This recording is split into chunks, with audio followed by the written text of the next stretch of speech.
आज हम बात करने वाले हैं एक बिल्कुल ही नए एनिमे के बारे में जिसका नाम है काइजू नंबर 8। शुरू करते हैं पहले एपिसोड से। एपिसोड की शुरुआत में हम देखते हैं कि योकोहामा सिटी पर कुछ लोग नजर रखे होते हैं, जिस सिटी पर अगर कोई हमला होता है तो लोगों को जल्द से जल्द निकाला जा सके। तभी हम देखते हैं कि समुद्र के रास्ते से एक बड़ा सा राक्षस सिटी में घुस जाता है और आसपास की सभी चीजें तबाह करने लग जाता है। उस राक्षस को रोकने के लिए बहुत सारे हेलीकॉप्टर्स वहाँ पर आ जाते हैं और राक्षस पर गोलियां चलाने लगते हैं, जिससे राक्षस पर कोई भी असर नहीं होता। न्यूज टीवी पर यह पूरा इंसिडेंट लाइव चल रहा होता है। इसे गवर्नमेंट के लोग और आम जनता भी देख रही होती है। हमें आगे पता चलता है कि ऐसे राक्षसों को रोकने के लिए एक अलग से फोर्स बनाई जाती है, जिसमें कई सारे डिविजन होते हैं। जो हेलीकॉप्टर से राक्षसों को रोकने के लिए आए हुए होते हैं वो 3rd डिवीजन से होते हैं। धीरे धीरे करके हेलीकॉप्टर से सारे सोल्जर्स उतरने लगते हैं और बड़ी ही तेजी के साथ राक्षस पर लेजर से हमला करते हैं। जैसे ही राक्षस का ध्यान लेजर के हमलों में चला जाता है, एक लेडी सोल्जर लेजर मिसाइल से राक्षस की चेस्ट पर हमला करती है, जिससे राक्षस की चेस्ट में होल हो जाता है और राक्षस का दी एंड हो जाता है। इसके बाद राक्षस की बॉडी को शहर से हटाने के लिए बड़ी बड़ी मशीनें लगाई जाती हैं और राक्षस की बॉडी को हटाने का काम शुरू कर दिया जाता है। हमें बताया जाता है कि ऐसे राक्षसों को काइजू कहा जाता है। शहर के सभी लोग और न्यूज रिपोर्टर डिवीजन 3 के सोल्जर्स की तारीफ कर रहे होते हैं कि उन्होंने बिना किसी को नुकसान पहुंचाए काइजू को मार गिराया। जिस लेडी सोल्जर ने काइजू पर लेजर मिसाइल से हमला किया था वो डिवीजन 3 की लीडर आशिरो होती है। इसके बाद हम क्लीनिंग स्टाफ पर शिफ्ट हो जाते हैं। हमें एक क्लीनिंग वर्कर का नाम काफका हिविनो बताया जाता है। काइजू के मरने के बाद ये लोग थोड़ा थोड़ा करके काइजू की बॉडी को काट काट कर शहर से दूर ले जाते हैं। कोई भी इनकी तारीफ नहीं करता। उसके बाद भी ये लोग अपना काम पूरी तरीके से करते हैं, जिससे शहर के लोगों को कोई भी परेशानी न उठानी पड़े। आगे हम देखते हैं कि जब क्लीनिंग स्टाफ अपना काम कर रहा होता है तब वहाँ पर एक ड्रोन आ जाता है। ये ड्रोन इजुमु टेक नाम की एक कंपनी का होता है जो काफका से काइजू का बॉडी सैंपल मांगता है। काफका भी ड्रोन को काइजू का थोड़ा सा मीट काट कर दे देता है। इसके अलावा वहाँ पर काइजू के कटे हुए टुकड़ों को ले जाने का काम चल रहा होता है। एक वर्कर एक मीट के टुकड़े को बाहर निकाल रहा होता है। काफका चिल्लाकर उस वर्कर को मना करता है, पर तब तक उस टुकड़े में तेज धमाका हो जाता है। इस धमाके से एसिड टाइप की कुछ चीज निकलती है जो वर्कर के घुटने पर लग जाती है। काफका तेजी से आकर उस वर्कर के घुटने पर एक दवाई डाल देता है। काफका उस वर्कर से कहता है, डरने की कोई बात नहीं है, ये मेरे साथ कई बार हो चुका है। काफका सोचता है, जब भी 3rd डिवीजन किसी काइजू को मारती है तो चीजें बहुत ही ज्यादा खराब हो जाती है। हमें इतने बड़े काइजू को हटाने के लिए 1 हफ्ते का समय दिया गया है। 1 हफ्ते में हम ये कैसे कर पाएंगे? आगे काफका को काइजू की पॉटी वाले हिस्से पर काम करने के लिए भेज दिया जाता है, जहाँ पर इतनी ज्यादा गंदगी होती है कि काफका की हालत खराब हो जाती है। अगले सीन में काफका काम खत्म करके अपने घर पहुँच जाता है। काफका बहुत ही ज्यादा थक चुका होता है, पर उसे अभी भी काइजू की पॉटी की स्मेल आ रही होती है। आगे टीवी न्यूज में बताया जाता है कि कैसे 3rd डिवीजन ने और उनकी लीडर आशिरो ने काइजू को हरा दिया। हम पता चलता है कि आशिरो केवल 27 साल की है और उसने अभी तक बहुत सारे काइजू को मार गिराया है। आशिरा को देखकर काफका अपने बचपन को याद करता है। हम पता चलता है कि आशिरो और काफका दोनों बचपन के दोस्त होते हैं और दोनों ने ही बचपन में काइजू से लड़ने के लिए एक दूसरे से प्रॉमिस किया होता है। काफका सोचता है, पता नहीं मेरे साथ चीजें कब इतनी अलग हो गई। इसके बाद काफका मन हल्का करने के लिए खुद से कहता है, नहीं नहीं, सफाई करना भी एक बहुत ही ज्यादा अहम काम है, इसके बिना हमारा शहर नहीं चल सकता। इसी वजह से मुझे एक अच्छा घर मिला है और खाने को भी मिलता है। हम देखते हैं कि काफका का घर बहुत ही ज्यादा गंदा होता है और सब कुछ इधर उधर बिखरा पड़ा होता है। अगली सुबह काफका फिर से काम पर पहुंच जाता है। काफका को पता चलता है कि एक और नया लड़का क्लीनिंग स्टाफ को ज्वाइन करता है। इस लड़के का नाम लेनो इचिकावा होता है। इचिकावा भी डिफेंस फोर्स को ज्वाइन करना चाहता है और उसके लिए तैयारी कर रहा होता है। हमें पता चलता है कि काफका ने भी डिफेंस फोर्स की तैयारी की थी, पर वो कभी भी डिफेंस फोर्स को ज्वाइन नहीं कर पाया। इचिकावा काफका से पूछता है, आखिर तुमने गिव अप क्यों कर दिया था? इस पर काफका कहता है, मैंने अपनी तरफ से पूरी कोशिश की थी,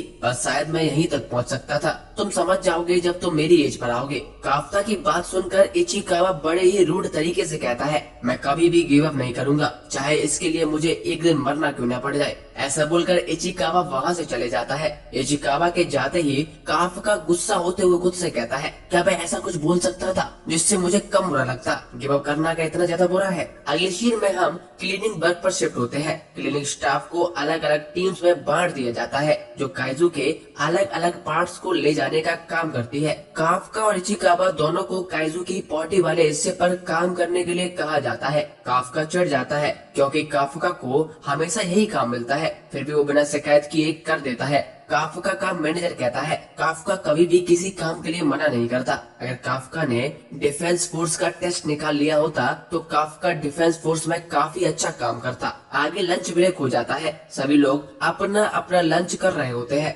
बदबू की वजह से इचिकावा और काफका दोनों की हालत खराब होती है, इसीलिए काफका इचिकावा की हेल्प करने की कोशिश करता है और उसे विटामिन पिल्स दे देता है और कहता है इससे तुम्हें अच्छा लगेगा, और वो नोज बड्स भी दे देता है जिस पर इचिकावा लेता नहीं है, पर काफका जबरदस्ती उसको दे देता है। इसके बाद सभी लोग फिर से काम पर लग जाते हैं। सभी लोग शाम होते ही अपना काम खत्म करके वहाँ से चले जाते हैं। काफका सोचता है कि चलो एक बात तो अच्छी हुई कि काइजू के पॉटी वाले हिस्से का काम खत्म हो चुका है। तभी वहाँ पर इचिकावा आ जाता है। इचिकावा काफका से लंच में उसकी हेल्प करने के लिए शुक्रिया कहता है। इचिकावा काफका को बताता है कि डिफेंस फोर्स में भर्ती की एज अब बढ़कर 33 साल कर दी गई है। जब तुम गिव अप करने के बारे में बोल रहे थे तब तुम उदास लग रहे थे, तो मैंने सोचा तुम्हें बता दूं, वैसे मुझे तुमसे कोई मतलब नहीं है। इचिकावा की बात सुनकर काफका को भी थोड़ा हौसला मिलता है और वो इचिकावा को शुक्रिया कहता है। दोनों लोग आपस में बात कर ही रहे होते हैं, तभी एक राक्षस जमीन के अंदर से निकलकर इचिकावा के पीछे आ जाता है और उसे खाने ही वाला होता है। काफका बिजली की तेजी के साथ इचिकावा के ऊपर उछलता है और उसे बचा लेता है। हमें इस राक्षस का नाम योजू बताया जाता है। काफका इचिकावा को वहाँ से भागने के लिए कहता है पर इचिकावा मना कर देता है। काफका इचिकावा से कहता है 2 लोगों के मरने से बेहतर है कि केवल एक ही लोग मारा जाए, और वैसे भी तुम्हें डिफेंस फोर्स ज्वाइन करनी है, तुम यहाँ पर अपनी जान क्यों देना चाहते हो? ये सुनकर इचिकावा वहाँ से भागने लग जाता है। काफका योजू को अपनी ओर अट्रैक्ट करता है और उसे अपने पीछे आने के लिए कहता है। काफका अपनी पूरी स्पीड के साथ योजू से बचने के लिए भाग रहा होता है और योजू भी काफका का पीछा करने लगता है। काफका को भागते हुए एक बिल्डिंग दिखती है और काफका योजू से बाल बाल बचते हुए उसके अंदर घुस जाता है, पर काफका देखता है कि बिल्डिंग के दूसरी तरफ कांच लगा हुआ है। काफका भागते हुए बिल्डिंग की दूसरी तरफ कांच को तोड़ता हुआ कूद जाता है। इसके बाद हमें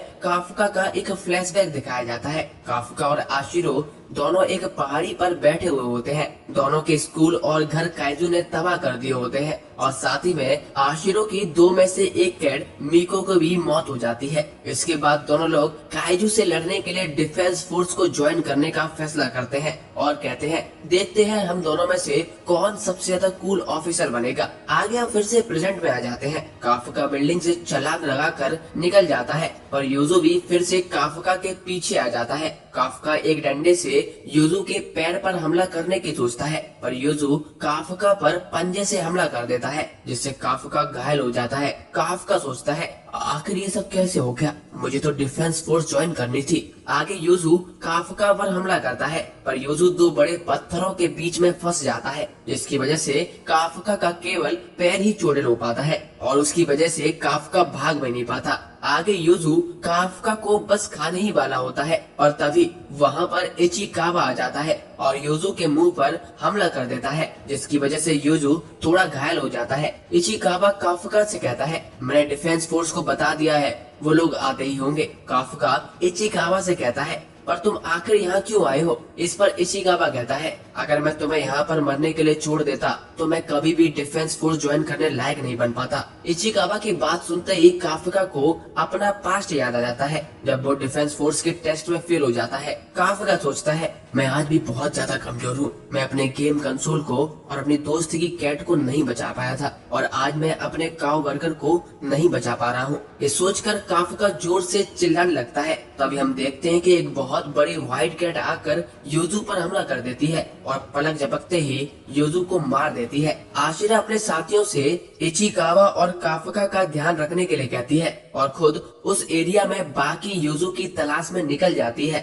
आशिरो को वहाँ देखकर काफका बहुत ही ज्यादा शॉक हो जाता है। इसके बाद अगला सीन हॉस्पिटल का होता है। काफका हॉस्पिटल के बेड पर पड़े पड़े आशिरा और उसके कैट के बारे में सोच रहा होता है। मीना बहुत ही ज्यादा खतरनाक हो गई है और उसने मुझे भी पीछे छोड़ दिया है। हम देखते हैं कि काफका के साइड वाले बेड पर इचिकावा होता है। इचिकावा काफका से कहता है, अगर तुमने योजू से मेरी जान नहीं बचाई होती तो आज मैं मर चुका होता। तुम उस समय बहुत ही ज्यादा कूल लग रहे थे, तुम्हें डिफेंस फोर्स जरूर ज्वाइन करनी चाहिए। इचिकावा की बात सुनकर काफका को आशिरो के साथ अपना प्रॉमिस याद आ जाता है। काफका खुद से कहता है, मैं हर समय चीजों से नहीं भाग सकता हूँ। इसके बाद काफका इचिकावा को शुक्रिया कहता है और एक बार फिर से डिफेंस फोर्स ज्वाइन करने के एग्जाम देने का फैसला करता है। काफका ये सब सोच ही रहा होता है, तभी वहाँ पर एक उड़ने वाला राक्षस आ जाता है। काफका को देखकर वो राक्षस कहता है, मैंने तुम्हें ढूंढ लिया है। ऐसा बोलकर वो राक्षस काफका के अंदर घुस जाता है, जिससे काफका दर्द की वजह से तड़पने लग जाता है।